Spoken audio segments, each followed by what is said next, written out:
Right, this is going to be a two-sectioned video. I've got 24 images here that I'm going to narrate over, and then the rest, there's probably about another 60, which I'm going to layer through the movie maker with some music, you know, because I will finish up saying everything I need to say just on these 24 images. And it's one of the paradigms I've presented to you all, 6 different ways that I think that some of this stuff, you know, turns into stone, and really none of it that I've mentioned is turning into stone. It's either the imprint of or things like this. And well, one of those paradigms that I've presented, I've just thrown out and never really got into it and show you what I mean. And I've mentioned sites like Mother Shipton's cave.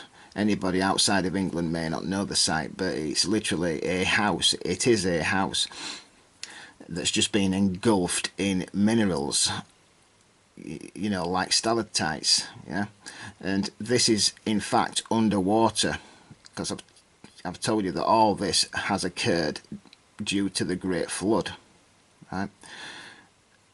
And this is deep underwater, and you've basically got this stuff forming, because the site that I'm going to show you, the main part of this entire video, and it's in Cusco, the megalithic side of things call it the Temple of the Snake, and I will show you why.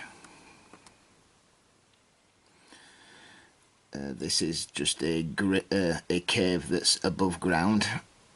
Many of you have seen this type of thing before. The only time I've seen these is when I went on a school outing,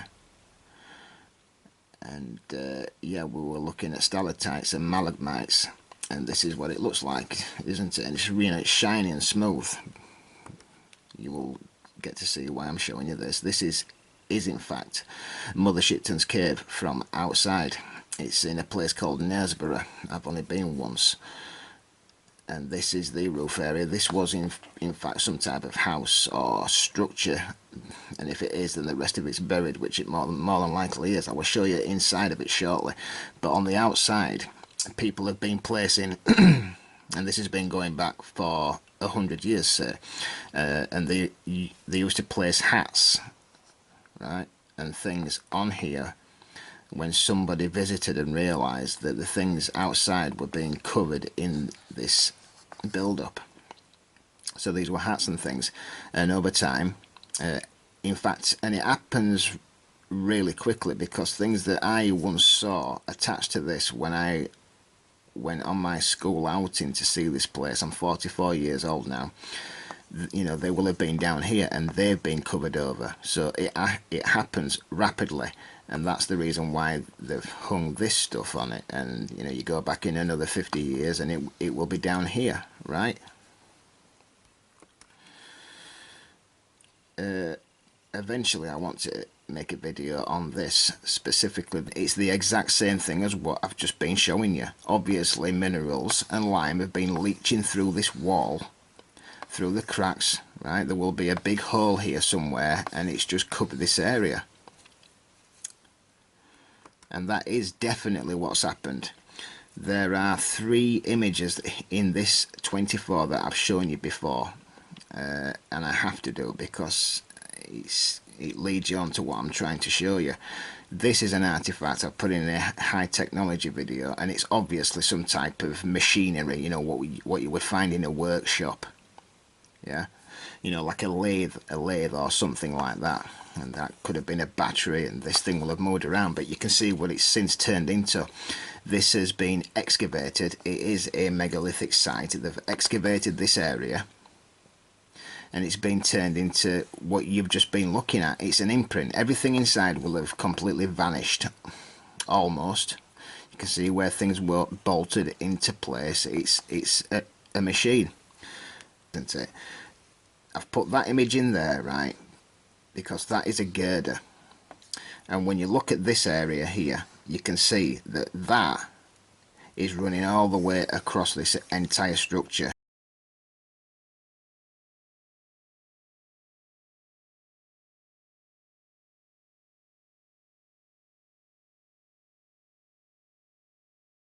That is exactly what's running across that entire wall. It's what this is.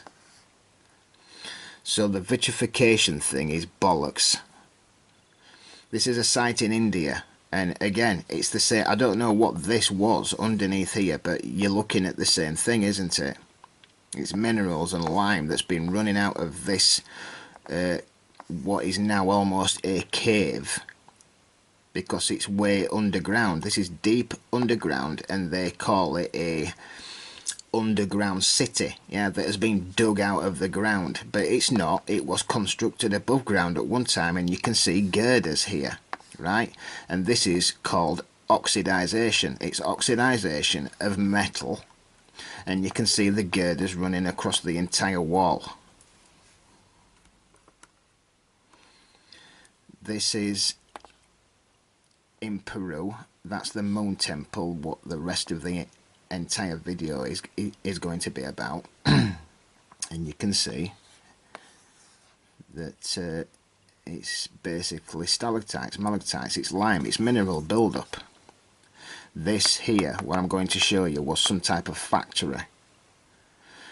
This is Mother Shipton's cave in England, where I live, and it kind of shows you that this was once some type of building. You can see construction pieces, but it's just got all this mineral, this lime build-up all over it, the same as this place that I'm going to show you shortly.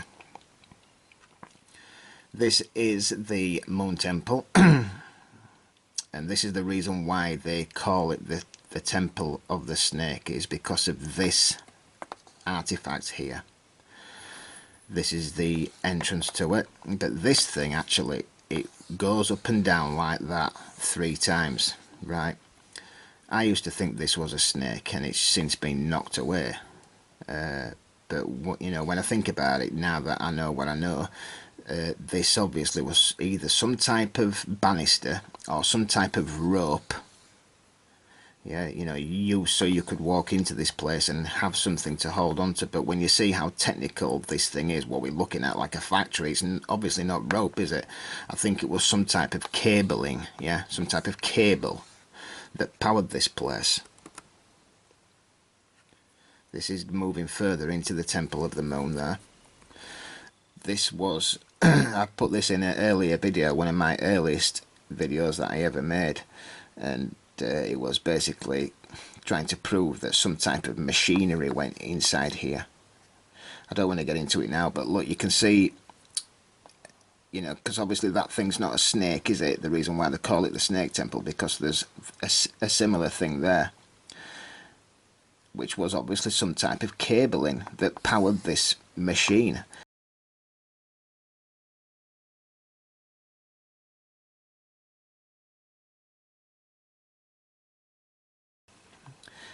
It's a huge steel plate. Go into any foundry and just look how much metal, how much iron and steel has been used on the, you know, the machines and the walls and the floor, and that's exactly what you're looking at.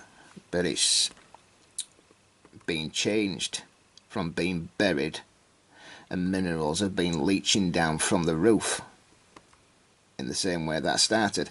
Everything in this video that I'm showing you from that site is this. This is exactly what you're looking at, but it's all been covered over with minerals and lime, and all the concrete has leached out on the floor. When you zoom in on these images, you will see connective pieces exactly the same as this, and I'm not joking, because this site here, if any of you have not seen the videos I've made on polygonal walling, I made a series of 3 showing you how most of them were made with sandbags or huge sandbags, and other various ways how these walls have come, you know, have ended up looking like this. That there, well, if you look here, can you see that pattern? It's like a cross section, and then it angles up like that, yeah, it's that there. Well, you know, something like that. It was some type of metal banding, some type of framing that held this stuff into place, and I'm going to prove it to you and leave you in no doubt as to what I talk about is true and always been true. That is what I mean by metal technology turning into stone, right? You're basically left with an imprint. Look at it. You've got a bolt there. It's even got a little slit in it to put your screwdriver, right? Can you see it? Well, I know you can see it, and I will add it on the movie maker so it comes across in high definition to leave you in no doubt.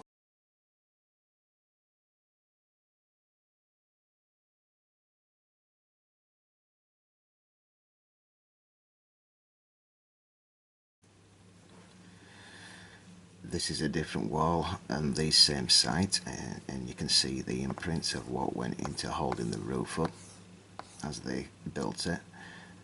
We're actually really lucky to have this, but you can see 3 plates here that were bolted together, that were once obviously iron, because we've already established that this was metal and it's oxidization. If you look here, I've circled it, you see this bolt here. Well, this will be very large obviously, but there's a perfect circle there and it's still got a slit through it where a large screwdriver or something went into bolting these plates together, and you can just see the imprints of the other ones. I want you to go inspect that and it will prove everything else that I'm talking about if it's not been proved already. This site here is there's 2 images that show you. I suppose this is the main part of the entire area of the Temple of the Moon, Temple of the Snake, and as all the concrete has ran out and formed a hard surface on the floor, there's obviously a lot more to it. It will go down God knows how far, but you can see a dark hole there, and this is not vitrification. All this was once steel plating, but this to me at the time a few years ago looked like a CNC machine, a CNC arm. Now I can't say that for sure obviously, but it's just something technical. It's something that's not rock carved, but when you see this next image it leaves you in no doubt as to what I've been talking about. It's taken with a better camera and it's plain as day that this was metal, and lots of it.